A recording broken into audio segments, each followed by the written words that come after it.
হইল না ভাই। ইন্ডিয়া তো ম্যাচ জিতে গেছে, কিন্তু আমি ভাবছিলাম যে ইন্ডিয়া টসে জিতবে এবং 200+ রানের একটা ইনিংস আমরা দেখতে পারবো। কিন্তু ইংল্যান্ড ব্যাট পেয়েছে এবং ব্যাটিং তারা খুবই দুর্বল ব্যাটিং করেছে এবং 165 রানের ভিতরে কিন্তু ইংল্যান্ডকে আটকে দিয়েছে, যেখানে কিন্তু ইংল্যান্ডের হয়ে জস বাটলার 45 রানের একটি ইনিংস খেলেছিল। এবং ইন্ডিয়ার বোলিং কিন্তু অবশ্য সুন্দর এবং ভালো হয় এবং টি-20তে কিন্তু ইন্ডিয়া একদম অপ্রতিরোধ্য একটি টিম হয়ে দাঁড়িয়েছে। এবং ইন্ডিয়ার হয়ে কিন্তু তিলক বার্মা তিনি কিন্তু দুর্দান্ত একটি পারফর্ম করেছেন এবং ওয়ান ডাউনে ক্যাপ্টেন সূর্য কুমার যাদব তাকে কিন্তু ওয়ান ডাউনে নামিয়েছেন। সূর্য তো আগেই বলে দিয়েছেন যে তিলক বার্মা কিন্তু ওয়ান ডাউনে নামার জন্য কিন্তু তার কাছে আর্জি করেছিল এবং এর আগেও আমরা সাউথ আফ্রিকা সফরে সেটা দেখেছিলাম এবং সেখানে কিন্তু তিলক বার্মা ওয়ান ডাউনে নেমে কিন্তু 2টি সেঞ্চুরি হাঁকিয়ে নিয়েছেন।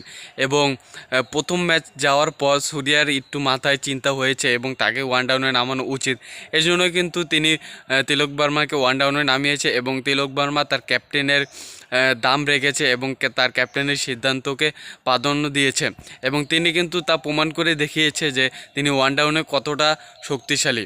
এবং সূর্যা 2 ডাউনে নেমেছে, যদিও সূর্যা এখন ফর্মে নেই, কিন্তু তার ক্যাপ্টেন্সি তাকে ফর্মে রেখে দিয়েছে এবং তার ক্যাপ্টেন্সি তার সিদ্ধান্তের উপর কিন্তু ইন্ডিয়ার টিম আরও শক্তিশালী হয়ে দাঁড়িয়েছে। যেহেতু আজকে সঞ্জু স্যামসন এবং অভিষেক শর্মা ভালো কিছু করতে পারেনি, কিন্তু তিলক বর্মা সেটা করে দেখিয়েছে। আপনি যাই বলেন আর নাই বলেন, ইন্ডিয়ার প্রত্যেকটা ব্যাটসম্যান কিন্তু অসাধারণ, কারণ তাদের মাইন্ডসেটই অন্য লেভেলে। এবং আজকের সেকেন্ড টি-20 ম্যাচটা যদি আমরা প্লেইং 11টা দেখি, সেখানে কিন্তু সবই ঠিকঠাক আছে, কিন্তু এখান থেকে প্রথম স্কোয়াড থেকে রিঙ্কু সিং এবং নীতিশ কুমার রেড্ডিকে বসে ধ্রুব জুয়েল এবং ওয়াশিংটন সুন্দরকে স্কোয়াডে ইন করে নেওয়া হয়েছে এবং তাদেরকেও একটা সুযোগ দেওয়া হয়েছে। যদিও ধ্রুব জুয়েল ওরকম ভালো কিছু পারফর্ম করতে পারেনি, তবুও তাকে সুযোগ দেওয়া হয়েছে এবং তিনি তা প্রমাণ করতে পারেনি, হয়তোবা পরবর্তী সুযোগে তিনি সেটা প্রমাণ করে দেখাবে। এবং ইন্ডিয়ান টিমটা কিন্তু আসলে অনেক শক্তিশালী একটা টিম এবং এই রোহিত শর্মা, বিরাট কোহলি, জাসপ্রীত বুমরা, জয়সওয়াল তাদেরকে বাদ দিয়েও কিন্তু তারা খুবই শক্তিশালী একটা টিম, কারণ এখানে কিন্তু ক্যাপ্টেন্সিতে আছে সূর্য কুমার যাদব, যিনি কিন্তু ক্যাপ্টেন্সিটা বোঝেন এবং তিনি তার ক্যাপ্টেন্সি তার দায়িত্বটা সঠিকভাবে পালন করতে পারেন। কারণ এটার প্রমাণ তো আমি বলেছি, তিনি ওয়ান ডাউনে না নেমে নীতিশ কুমার রেড্ডিকে বসিয়ে দিয়েছে, আপনার তিলক বর্মাকে কিন্তু তিনি ওয়ান ডাউনে নামিয়েছে এবং তিলক বর্মা কিন্তু তার ক্যাপ্টেনের যে সিদ্ধান্ত তার কিন্তু তিনি মান রেখেছেন এবং এর প্রমাণ কিন্তু তিনি এর আগেও দিয়েছেন ডাবল সেঞ্চুরি করে।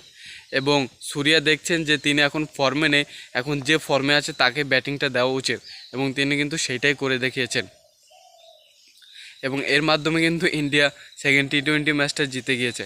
আমি চাইছিলাম কিন্তু যে ইন্ডিয়া ফার্স্ট ব্যাটিং করুক এবং 200-250 রানে একটা আমরা দুর্দান্ত ইনিংস দেখতে পারবো, তো সেটা হয়নি। আশা রাখবো যেন পরবর্তী ম্যাচে ইন্ডিয়া ফার্স্ট ব্যাটিং পায়।